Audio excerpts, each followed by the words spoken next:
Sejarah The Javas Bank atau DJB.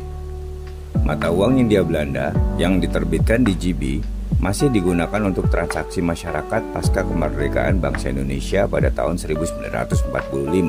Sebagai sebuah negara yang merdeka, Indonesia menginginkan pemerintahan yang dikelola sendiri oleh negara dan meninggalkan jejak-jejak kolonialisme.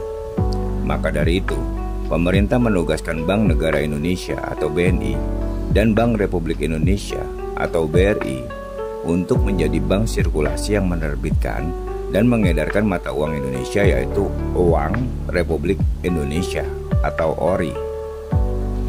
Dengan demikian, ORI menggantikan peran mata uang Hindia Belanda sebagai alat pembayaran resmi di Indonesia.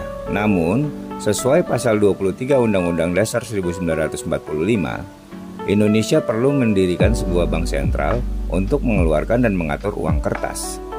Sementara itu juga, timbul desakan-desakan dari massa, yaitu kalangan pengusaha dan elit di Batavia untuk menasionalkan DJB. Hal inilah ditujukan untuk kepentingan bisnis mereka. Berdasarkan buku pengantar ke bank sentralan, teori dan kebijakan oleh Solikin M. Juhro, nasionalisasi adalah proses pemindahan hak kepemilikan asing untuk dijadikan milik negara. Nasionalisasi lahir dari ide Indonesia yang berkembang karena adanya keinginan membentuk suatu negara yang bebas penjajahan dan merdeka tanpa campur tangan orang luar Indonesia. Tujuan dari nasionalisasi di Javas Bank adalah untuk memajukan pengusaha pribumi agar bekerja sama untuk memajukan ekonomi nasional, mengubah sistem ekonomi kolonial menjadi sistem ekonomi nasional, dan adanya bentuk kerjasama antara pengusaha pribumi dengan pengusaha asing.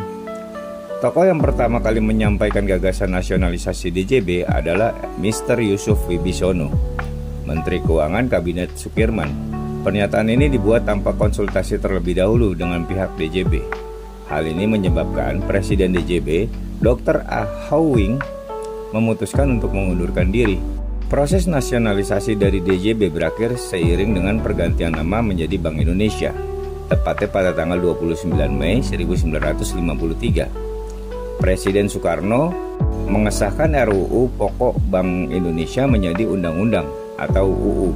Pada tanggal 1 Juli 1953 diberlakukannya Undang-Undang Pokok Bank Indonesia, sehingga sejak 1 Juli 1953 bangsa Indonesia memiliki bank sentral dengan nama Bank Indonesia. Pemerintah pun menunjuk Bank Indonesia sebagai bank sentral dan bank sirkulasi di Indonesia. Masyarakat Indonesia sangat antusias dengan lahirnya Bank Indonesia. Dalam beberapa surat kabar nasional disebutkan bahwa lahirnya Bank Indonesia sebagai pembuka zaman baru di bidang keuangan. Nah, itulah sejarah nasionalisasi DJB menjadi BI. Selamat Hari Bank Indonesia ke-72.